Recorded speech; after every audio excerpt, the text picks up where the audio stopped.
Samantala, tiniyak ng Department of Public Works and Highways na nananatiling ligtas daanan ang Bukana Bridge sa Davao City matapos ang nangyaring lindol kahapon.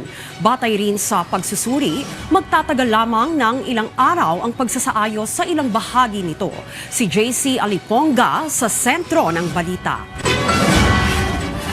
Agad na nagsagawa ng inspeksyon ang Department of Public Works and Highways sa Bukana Bridge o sa Davao River Bridge sa Davao City. Matapos ang magnitude 7.8 na lindol na yumanig sa malaking bahagi ng Mindanao kahapon. Personal na tinungo ni DPWH Secretary Vince Dizon ang tulay ngayong araw upang suriin ang kondisyon nito matapos makitaan ng ilang bitak dulot ng malakas na pagyanig. Matatandaan na binuksan lamang ang Bukana Bridge noong December 2025. Kasama ni Secretary Dizon sa inspeksyon ang mga opisyal ng DPWH Region 11 at mga kinatawan ng China Aid Localized Project para sa Davao River Bridge upang matiyak ang maayos na pangangalaga at pagsusuri sa naturang infrastruktura. Sa isinagawang assessment, natukoy ang mga bitak o visible cracks sa ilang bahagi ng konkretong istruktura at pedestrian walkway. May ilang bahagi rin ng tulay kung saan na-expose ang bakal ng bahagi ng istruktura dahil sa lakas ng lindol.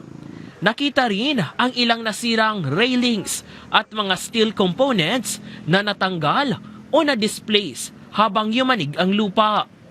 Ayon sa DPWH, karamihan sa mga bitak ay nasa expansion joints o seismic gaps ng tulay.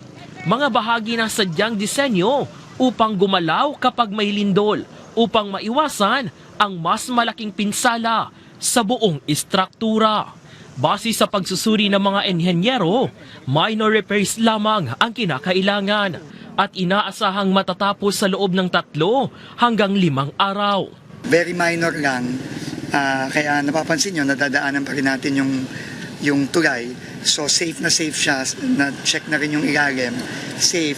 Meron ng yung mga tawag nila, yung expansion joint lang medyo nagka-problema lang ng konti. Pero within 3 days to 5 days, tapos na lahat to. So minor lang siya, so walang problema yung bridge. So tuloy-tuloy lang tayo dito.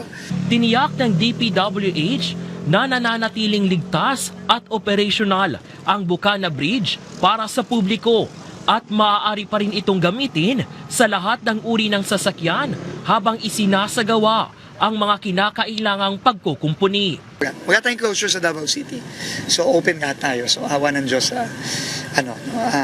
wala tayong problema. So sa mga kababayan natin, sabi nga ni Pangulo, wala tayong iwanan dito. Tuloy-tuloy tayo sa pagtutulong. Lalo na sa pagdasal din natin yung mga kababayan natin sa kapitbahay natin sa Jensan at sa Sarangani. Ayon sa ahensya, ang inspeksyon ay alinsunod sa direktiba ni Pangulong Ferdinand Marcos Jr.